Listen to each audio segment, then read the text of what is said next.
السياسيين في الاول خالص قالوا لو اسرائيل وقفت تقعد على طاوله مشاورات او مفاوضات تتفاوض يعني يبقى هي كده خسرت. وما اظن ما حدش محتاج يقول لك ان هي خسرت، ان المقاطعه فشخاهم. ماكدونالدز بيخسر اكتر من 70-80%، وستاربكس نفس الشيء، وبره الناس مقاطعه فشخ، والدنيا مقاطعه في بلاك فرايداي، مقاطعه الدنيا بايظه خالص.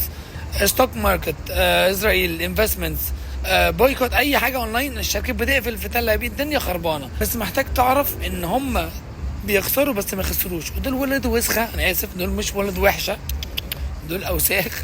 هيخترعوا اي حاجه ويطلعوا بيها تاني عشان هم بتوعش فلوس، ماركت كله في جيبهم، شياطين من الاخر. هيخترعوا اي حاجه، يقعوا بس ما وقعوش، لسه ما وقعوش. انت زي ما قلت لك دول هيخترعوا اي حاجه ويطلعوا تاني. بالك تقاطع، بالك تتكلم، تشير الراي عام، خلاص بينهار عليهم، الدنيا بتخربانه عندهم. بس لو انت هديت اعتبر نفسك مصر جودو او مصارعه حره، وانت مثبته على الارض 1 2 3. الحكم دلوقتي بيعد، احنا دلوقتي في اخر الثلاثه، فايه درجة تقاطع بقى ونعمل ونشير ونعمل بالرابع معاه اكتر، عشان لو سبته هيقوم. دلوقتي لازم ضايل ماسكه لما يعدي 3 1 2، ما تسيبوش عشان ما يقومش بجد. كمل اضغط اكتر، احنا خلاص في الاخر بجد.